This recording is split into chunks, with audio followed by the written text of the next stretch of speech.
You're watching CFD Trading Insights. I'm Mark Laugherty. Alex Douglas from City Index joins us once more. You know, City Index is one of those CFD providers which has done a lot of education of the market. And one of the questions you constantly get is about risk.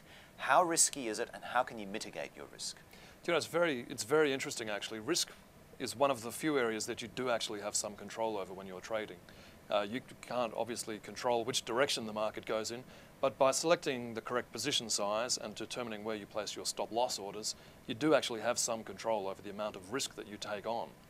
I guess from this point we should talk about the different types of stop loss orders. There are regular stop loss orders and there are guaranteed stop loss orders.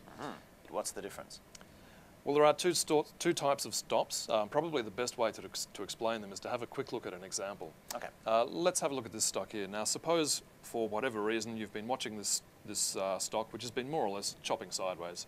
But in the last week or two, you've managed to convince yourself, for whatever reason, that you think there's a bit of an upward trend emerging. So you see the stock on this day, looks okay, see it again the next day, and it's risen to $4.27. You think, okay, great, I'm going to buy some of this stock. So now you have a long position. You may be looking for a place to place your stop loss order. Right. If you look at the price action there, you see some lows at $3.90. If you're fairly conservative, you might place your stop below there, maybe at $3.87 or $3.85 in that region. You may be a little bit more aggressive, and you may look at this chart and notice that the 410 level has offered a bit of support and resistance over the last couple of months. So you might think, all right, I'll place my stop just below 410. Let's, for the sake of this example, say we've placed a regular stop loss at $4.05, $4.05. And that's what we see there with the red line. Marked by the red line, yes. So the next few days move along, market dips back a little bit. That's okay, we're still in the trade. We've got our long position and we haven't hit the stop loss. Next day, market dips below 410, but it's still above that stop loss and managed to close above 410. So you might be thinking to yourself that everything is still okay.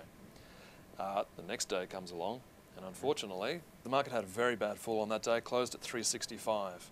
Now that's bad enough. We'll come back and talk about what happened to our stop in a minute. But if you're the type of person that gets home and monitors the price action from that day to make your decisions for tomorrow, if you got home and saw this price action and then decided to ring your broker and say, get me out tomorrow morning, unfortunately, the very best price you would have got on the open would have been $3.49. So it would have been a fairly bad day for you. Now, returning to our example here, we're long at $4.27. We had our stop, a regular stop loss in place at $4.05. Unfortunately, a regular stop is simply a trigger to execute the order. So if you have a long position and you've got a stop loss in place, obviously that stop loss is an order to sell. Yes. And if your order to sell is placed at $4.05 as in the form of a stop loss, when prices cross over $4.05, that triggers your order to sell. And unfortunately, in a case like this, you get slippage. And the best price you could have got here would have been $3.90. I see, because it didn't actually trigger at $4.05. It kind of jumped over that. Well, it triggered, but it didn't execute there. So if prices trade at your stop level or cross beyond your stop level, that triggers the order, and it then becomes a live market order to be executed at the next available price, which in this instance was the opening price of $3.90. Right. So clearly, slippage is something you wish to avoid if you can. Because you've lost, in this case, 15 cents on each share. Even though you had a stop loss in place. Yes. Now, from time to time, this can happen. You can avoid it by using a guaranteed stop loss. So if this stop loss was in fact a guaranteed stop loss at $4.05, then you would have been guaranteed to get your order filled at $4.05 no matter where the market opened up. So in this instance, market opened at $3.90, but because your order was guaranteed, you would have been getting out at $4.05. Now if we have a look at a little bit of a table here, it shows how all of this works. When you entered the trade at $4.27, let's suppose you bought 5,000 of this particular stock as a CFD, right. Your portfolio value was $21,350.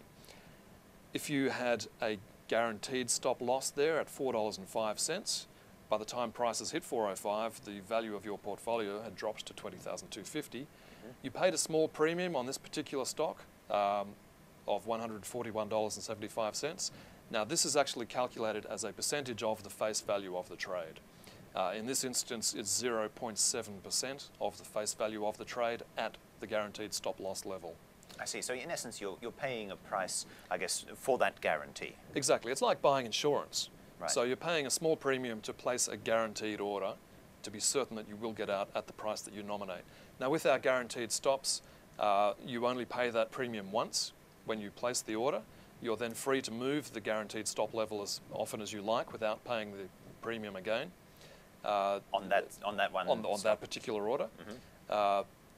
There are certain parameters that the stop has to be a certain distance from current market prices. You'll find all the information about that on the individual securities market information sheets on the trading platform. Now, if you just had a regular stop in place and you suffered that slippage down to $3.90, at $3.90 the value of your 5,000 CFDs would have been $19,500. And if you were that person that got home at the end of the day and reviewed the price action and then made your order for the following day and you got out at the opening price down there of $3.49, the value of your 5,000 CFDs would have been $17,450. So you can see there the varying profit and loss. In fact, it's all losses on this particular trade.